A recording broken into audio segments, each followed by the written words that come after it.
There is perhaps no greater conceivable rebuke. A former speechwriter for the current president, so dismayed by the current nominee for vice president that he has just said, in essence, Governor Palin, I knew Dan Quayle, and you're no Dan Quayle. Our number one story in the countdown, Governor Palin must be wishing she could trade Mr. Quayle, his potato, for her everything else. Like Quayle, Governor Palin has already become known more for her mistakes. Quayle's quintessential whopper as vice president, June 15, 1992, telling a sixth grader in Trenton, New Jersey, to add an E to his spelling of potato. The story of Dan Quayle, now says conservative columnist David Frum, a former Bush speechwriter, is he probably did 1,000 smart things as vice president, but his image was locked in, and it was very difficult to turn around. And Dan Quayle never in his life has performed as badly as Sarah Palin in the last month. I think she has pretty thoroughly and probably irretrievably proven that she is not up to the job of being president of the United States.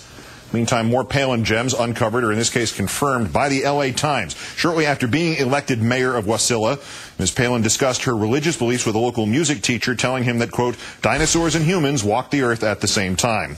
Such a belief would jive with creationism, or perhaps Governor Palin mistook the Flintstones for a documentary. And on the CBS Evening News, again tonight, Governor Palin, when asked what newspapers and magazines she has read. I've read most of them, again, with a great appreciation for the press, for the media. Like what ones specifically? I'm curious that you... all of them, any of them that have been in front of me over all these years. I have a vast variety of sources. That's a lot of newspapers. Let's bring in Washington Post columnist and associate editor and MSNBC political analyst Eugene Robinson. Gene, good evening. If you'd like to say hi to your faithful reader, Governor Palin, please feel free. Really? I mean, I think she's busy with Le Monde at the moment, and El País of Spain, and maybe Asahi Shimbun of Tokyo. That's right. She goes to Pravda.com a lot. Listen, all of them, most of them, these hits just keep on coming. We have had a month of ceaseless news. All of it makes Governor Palin look barely awake, let alone barely qualified. Is it possible? Is this just my paranoia coming out? Is it possible this is all a setup to lower the bar so much for Thursday's debate that as long as she does not lose a limb, the outcome is a push? You couldn't make all this stuff up, I don't think. I mean, but has the McCain camp, intentionally or not, been able to lower expectations, several floors below ground? I mean, they're really subterranean at this point. Sure, that has happened. So if she does speak in complete sentences, I guess she'll be declared the victor of the debate. But it has been incredible. I don't think a fiction writer would write this. And still, these Quayle-Palin comparisons, the ones that Mr. Frum said today here, that's, as they say in the sports world, brutal. Yeah, it reminds you of some of the Dan Quayle classics, though. And you have to say, she's not Dan Quayle yet, because he had some style. He had some skills, my favorite, of course, is the United Negro College Fund slogan, "A mind is a terrible thing to waste." And Dan Quayle turned that into what a waste it is to lose one's mind, which I think is just a classic of the genre. And much more insightful about his own persona than the governor has been yet. So this debate again, we discussed this previously, but these preps, you've got to look at this picture again. They decided to prep her near a creek to provide a relaxed environment and to allow us to use the phrase up a creek without a paddle here. Is this a good idea?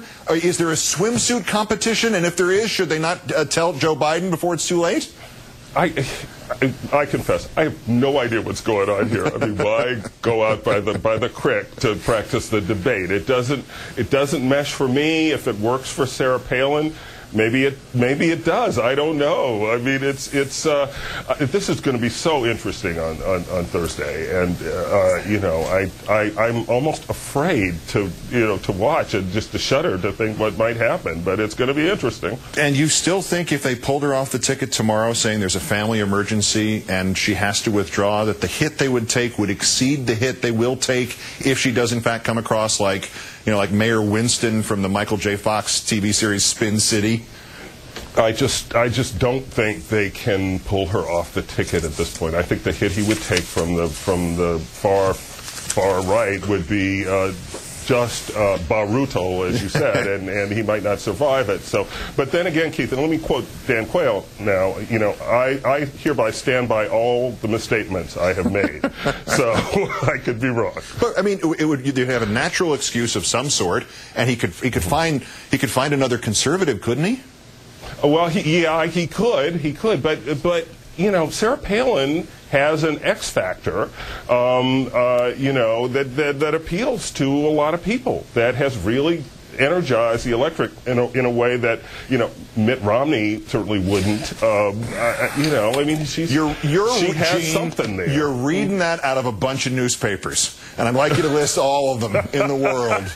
Just list them. Go ahead. We got 10 seconds. Any of them that they bring to me, that they put in front of me, I read. Okay? I read anything that's put in front of me, which means we could. If this fails, she's got a job at Fox News. Eugene Robinson of the Washington Post and MSNBC. As always, great thanks, Gene. Good night, Keith.